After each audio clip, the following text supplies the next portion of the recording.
Hunter Biden gets some bad news as First Lady Melania Trump just slapped him with a possible $1 billion lawsuit. She also found the time to send Vladimir Putin a personal message. Meanwhile, mainstream media is going crazy after President Trump met with the Russian leader. There's a lot to discuss, but real quick, if you want to become part of this fast-growing community of truth seekers, then make sure to subscribe.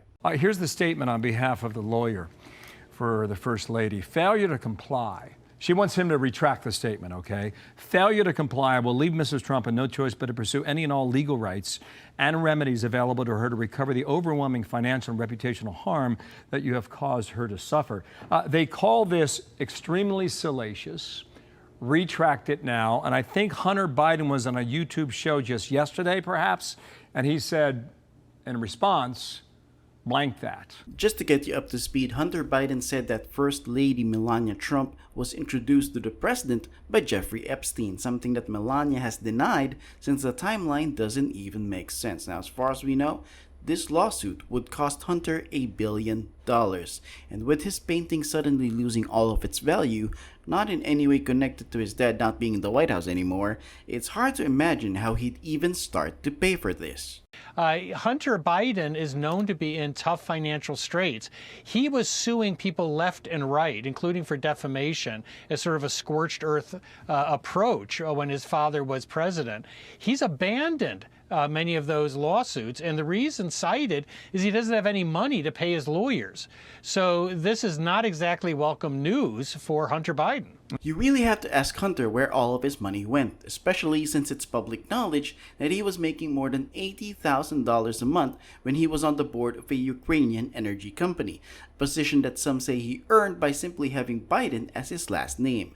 It's also strange that the company cut his monthly salary by almost half right as then Vice President Joe Biden left office. Speaking of Ukraine, let's now talk about the meeting between President Trump and Russia's Vladimir Putin. As of now, we know that there's no peace deal set in stone. What we do know is that First Lady Melania Trump hand-penned a letter to Putin, a letter that President Trump handed to him personally. Dear President Putin, the First Lady's letter begins, every child shares the same quiet dreams in their heart, whether born randomly into a nation's rustic countryside or a magnificent city center. They dream of love, possibility, and safety from danger. As parents, it is our duty to nurture the next generation's hope. As leaders, the responsibility to sustain our children extends beyond the comfort of a few. Undeniably, we must strive to paint a dignity-filled world for all so that every soul may wake to peace and so that the future itself is perfectly guarded. A simple yet profound concept, Mr. Putin, as I am sure you agree, is that each generation's descendants begin their lives with a purity and innocence which stands above geography, government, and ideology, unquote. I want you to notice that the First Lady didn't talk about just children from Ukraine or Russia. She talked about all the children. This wasn't a message just for Putin. This is a message for the world, that war should have no place in society and that it's time for things to change. The same message that President Trump has been spreading. Instead of fighting, he wants countries to trade and enrich each other. Although some journalists hear this and think that Trump is destroying democracy. Just listen to MSNBC's Nicole Wallace. It's the terror. It's the terror of sending your kid off to school because you want life to be somewhat normal.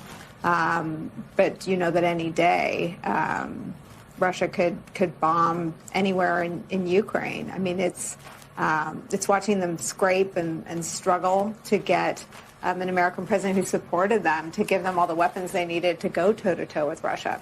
And to see all that potentially erased by an American president who just doesn't give a shit about democracy. He doesn't care about our allies. He doesn't care about a democratic ally's sovereignty. Well, if that was the case, why is President Trump meeting Ukraine's Zelensky next? If he didn't care about Ukraine, he'd just side with Russia.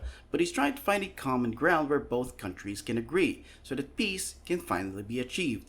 And now the two are set to meet in the White House to discuss, quote, ending the killing and the war. Does that sound anything like what Wallace said? Now I know that she has TDS, so it's hard to listen to her without bias. But listen to what CNN is saying, as they're suggesting that President Trump deserves a Nobel Peace Prize. if President Trump brokers a peace agreement between Russia and Ukraine that Ukraine finds acceptable, I was very careful to put that in the question. I didn't just say, should he get a Nobel Peace Prize? First of all, they've got to resolve the war, and Ukraine has to find it acceptable. And frankly, I don't know how you'd vote no on that.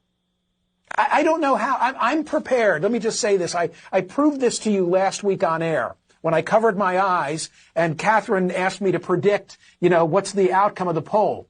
You learned a couple of things. I don't cheat on these things. I really don't know what the results are. I anticipate that President Trump is going to come out on the losing end of this stick when we come back with the results in just a few minutes. But I don't get it. I truly don't get it. That will be Trump derangement syndrome. Because how could you say if he negotiates a fair peace that he's undeserving? I don't understand it. I really don't. Michael's Marconish is coming from a point of common sense because if a peace deal is achieved, then it should be celebrated, with President Trump working tirelessly to end it. But that's a question I'll leave to you. Do you agree that the president should get a Nobel Peace Prize if he achieves peace between Russia and Ukraine? Let me know in the comments. Also, if you want to stay informed with social security, US politics, and world news that affects us, make sure to subscribe to the Civic Trigger. Thanks for watching. Talk to you in the next one.